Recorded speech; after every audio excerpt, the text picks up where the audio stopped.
I like to say good afternoon because that's what it is here, but good day, good evening, or whatever it is, time of the day that you decided to tune us on. We appreciate you being here. Bob, Eddie, Julio, back for another session of 3-Ball Walk, and it's good to have you. Last night, I don't know if you saw it, watching Olympics or whatever, Fenway Park, ninth inning, top of the ninth, Red Sox leading 5-2. The game's over. They got what's-his-face from the Braves, Kimbrel. Kimbrel in there throwing 100 miles an hour, and one out, and then a couple bozos went up the, and I shouldn't say that, they're professional Major League Baseball players, but for the Yankees, you basically have two guys that aren't going to do nothing. The game's over. The game's over. And with one out, the fans at Fenway start chanting, "We want A-Rod." And all of a sudden it started to the whole stadium at Fenway Park, would you ever believe it, chanting, "We want A-Rod," and obviously the Yankees aren't going to give him an at-bat, but the whole A-Rod development, what do you think? Well, I didn't watch it last night. I was a little bit busy with my other job, but I heard about them chanting, and I heard about them wanting him to play. And for me, you wonder, given the Boston fans, do they want him to come up so they can give him a Bronx cheer and they can boo him? And then if he gets out, they can cheer. If he gets a hit, they boo him again. I mean, but why don't you play? That's it. I mean, they have given up the season. Yeah. They said Friday's his day. Give the guy a couple at bats to at least get a couple swings. Oh, at least on the road. And at Fenway Park. Let him have one hack at Fenway. But it's almost like they're not going to play him for 3 weeks until that one day. And you brought up a point of what you think's going to happen on his start. Well, I mean, I think that, when they finally do start him, I mean, first of all, what are they waiting for? They purged the team. I mean, Teixeira is retiring. They've gotten rid of Chapman. They've gotten rid of Miller. McCann's been cleared waivers. Who cares? I mean, what's the point? What are they waiting on? And my thing is, when they do finally play him, are they going to DH him? Is he going to play the field?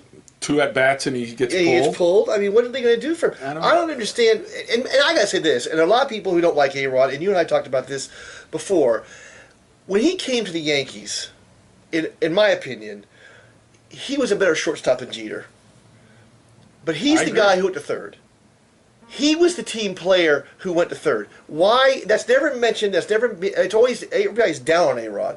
But A-Rod there were, from about 93, 94 to 98, 99, there were 3 shortstops in the American League. Yes. 3 studs, 3 future Hall of Famers, whatever you want to call them.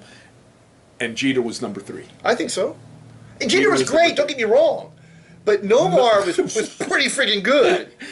Yeah, unless you're a Yankees fan. Well, but look at the All-Star game. Nomar freaking Garciaparra. But I'm just telling you, the 2 that made the All-Star team in 95, 96, 97, Jeter wasn't on those All-Star teams. It was A-Rod was the starter and Nomar was the backup. And a lot of people, go ahead, I'm sorry. No, even to the point which you talk about him going to that team and moving to third base, the All-Star game, where he got elected, Ripken's last game and whatever, he sat there and stepped aside and let Ripken play short. Yeah. And I know the baggage and I know everything else, but he was a stud. At 18, he was a flat-out stud. He was. And you look at somebody like A-Rod, who, he admitted he took steroids. Well, I respected him more for, even though everybody knew it already, I admired him more for at least saying I did it than a number of people who didn't say anything. And if I'm quiet, maybe it'll go away. I mean, A-Rod gets a bad rap for so many reasons. Well, yeah, but I mean, he also gets a bad rap for, $25 million a year. Right.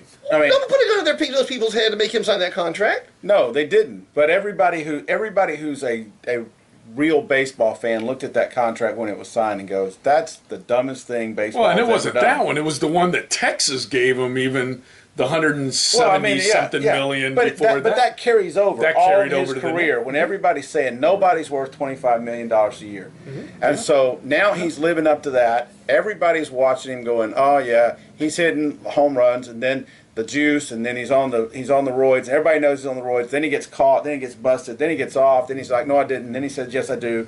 If you're not a Yankees fan and you're not a pure baseball guy, you look at him and go, "That guy's a jerk." Well, and even as a Yankees fan, you thought a lot of them, that guy's a jerk because of the way your team basically treated him.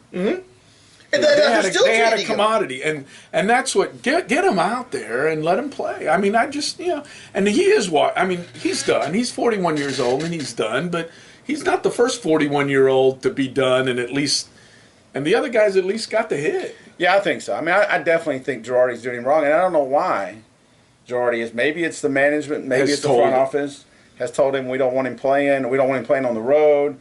We don't want him playing until he gets home. He hasn't played since July 22nd. Well, yeah, that's because he was not playing well. But but now that he said I'm not playing anymore, I think you give him some at bats on road places for people to say goodbye. It's almost like his farewell, like when players come out like Big Papi and saying I'm not playing after this year. Every time they go to a park for the last time, the other team does something for him and makes a big deal out of it, and the fans get to say goodbye. Even those that have hated him and booed him, you still appreciate a quality competitor, even if you didn't like them when they were on the other team. Right, sure. and a lot of that we can transition in the next few minutes as far as Hall of Famers, and this one is a Hall of Famer, is the crowd at Coors Field watching Ichiro's 3,000th hit. It finally happened. I say this, and I'm a Braves fan. I'm happy Ichiro got his 3,000th hit, but Miami, you talk about the front office making a boo-boo. I think completely made him drop the ball. And you're more involved, but come on, you got to get that hit at home.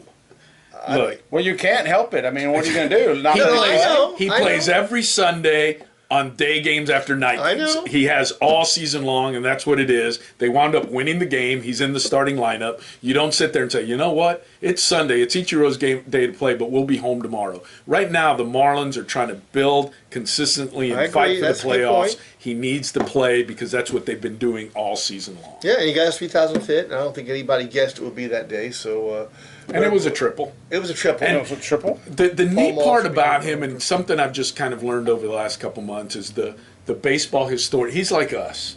He loves that stuff. And him sitting there saying, I thought it was going to go out too right when I hit it. And then when I got the triple and I realized that Paul Molitor was the only other person that had ever gotten a triple for his, he goes, I'm honored to be in that company. And Jeff Idelson, the director of the Hall of Fame, talking about Ichiro always wanted to go there, and he just has his questions and his, he'll fit right in because he's been there. He knows what the game is and he knows the history. And then something I heard, he said when he collected his 200th hit his first season, he took the bat and kept using it. Did you hear this story? No. Yeah. And eventually cracked it. Okay? Broke the bat, and then he had it, and now he didn't have that. And ever since then, he said, any milestone bat I get, when he broke the hits record for the season and everything like that, he kept the bat and started using a new one. So he's got all this stuff. He did the same thing with the 3,000th hit bat. After the hit, he retired it, and he broke out a new bat and everything. And he keeps it all, and he has it. But he says sometime in the near future, not to Japan, but he is giving everything to the American Hall of Fame. All his stuff, he is just... and the way he said it, I'm giving it to Jeff, which I thought was, I told Jeff I would give it all to him, and that's neat. I think that's well and good. I think all the things that have the Major League Baseball milestones ought to go to Cooperstown, and all the things that were done in Japan ought to go, if they have a Japanese equivalent, ought to go to the Japanese equivalent. I mean, it ought to be that baseball fans can go and watch. Baseball fans from Japan ought to have the opportunity to go see some of the stuff that Ichiro used in 15 or 20 years from now. Who knows what equipment will look like. To go say, hey, that was what Ichiro used. And now in the United States, those that go to the Hall of Fame certainly should see him. 3,000 hits, clearly a big deal. On that same thing, and I think you saw it, a good friend of ours, Coach Ray Crone, elementary school PE coach for 30 years, just retired. Youth umpire and just a great guy. Great guy. Retired and spent the summer for about a month and a half traveling the country, just seeing different things and everything. And he brought me a thing from Fargo, North Dakota, from the Roger Maris Hall of Fame, and it had all this Roger Maris memorabilia and everything like that, because he had photos and then he had the brochure and everything like that. And I was thinking, wouldn't something like that be cool in Gainesville too? But I guess just the way, I guess that's his home. Although I don't know. Is that where he was born? That's where he's from. Yeah. He's from Fargo. Yeah. he sort of lived here, For his whole established after his baseball, career, which yeah. most people don't realize that Roger Maris moved to Gainesville. Well, yeah, and his I don't three know why he sons. moved to Gainesville though. Why did he move to Gainesville? Because part of his contract when he got traded from the Yankees to the Cardinals, in the contract, two guys received those kind of contracts, by the way. Very interesting. One of them wound up selling it and not doing it because I guess there was more money back then. But part of his contract with the Cardinals was when he retired, Augie Busch said, I will give you an Anheuser-Busch dealership. Distributorship wherever it is, and at that time there was one available in Gainesville, Florida. They were starting. I think his brother was living here then. Well, but whether it was, but Anheuser-Busch gave him a distributorship in Gainesville, Florida, Right. and that's where Because he was going to retire instead of being traded. He was going to retire then. And then then the other guy, incidentally enough, that got a dealer or a distributorship upon retirement was Ozzie Smith. Really? And he wound up selling, but that was part of Ozzie's package deal with the Cardinals as a retirement. Was they gave him a distributorship? Kind of interesting. So I mean, it's been a very interesting week in baseball, and you have now Prince Fielder being essentially medically retired. I guess is the way you would put it, which is kind of sad. But he's 32, and I don't know that he had many more good years. Have you seen the numbers? Who had more home runs? No, him or his father? The same. The very same. The very same. Hilarious. But he has one more RBI, I think, than his dad. Did he really? 319 home runs. I didn't see the RBI. Yeah, I think I heard that this morning. One of them has one more RBI. I mean, it's within one RBI. That's wow. So that's just pretty uncanny that you end there. I mean, how's that Thanksgiving dinner go? Hey, Dad, I got you about one RBI. Yeah, well, son, I hit my home runs before they were steroided. You have all these things going back and forth when. Cecil had other type of juice inside of him. Yeah, well, Prince is not a little guy either. Yeah. Prince is. Do you think Prince is a Hall of Famer? No. No, I don't think so either. No. He's a great player. And if he could have kept playing, he was on the He was. And I don't know, something interesting. 390 lifetime on base percentage, which Wow. that's not not shabby. It's not shabby. That's pretty good, and he played a lot of games before he He got was a out better the first time. hitter than his dad. His dad, Cecil, was a home run hitter. He was Prince was a hitter. Yeah, and And Fielder okay, I guess, but you think about that as how many DHs, players that spent the majority or at least half of their careers being DH are in the Hall of Fame. Is Big Pop? Well, Big Poppy's got the steroid, but will they hold it against him Big Poppy's a Hall of Famer. He's a Hall with of the Famer. steroid? I think he's confessions and kinda, everything? I think he's a Hall of Famer. I think, and I say this about a lot of things in life. Likability gets you a long way, and I think who is more likable than David Ortiz, and I think he will get in the Hall of Fame. I don't think that'd be a question. If he gets in, then does that open the door for Edgar Martinez? I think Edgar Martinez should be in the Hall of Fame regardless. I think we could have that discussion for a bit longer in the Hall of Fame, but I think you got to throw On out the DHs. but also you just got to throw out the whole thing on steroids and just say, all right, it was the era. It was The the era. pitchers they were facing were. It was the era in which they were in, and so why are you gonna punish them for something that wasn't illegal in the game? It was not restricted, And especially when the people that don't say you may be letting some in that just you were don't never know. caught. They were better at it. Which if this would be the case, then do you respect A-Rod more for admitting that he did it? Well, he No, got he got cornered. caught. He got cornered. He got cornered. Sure, he wasn't gonna. And then he wasn't gonna even come out. lied on Yeah, top of that until he got caught a was- second I- time. He was not going to come out and voluntarily say, "Oh yeah, I did it." Right. No, I don't think so. No, he got cornered. This weekend in Jacksonville, card show at the Quality Inn on Commonwealth.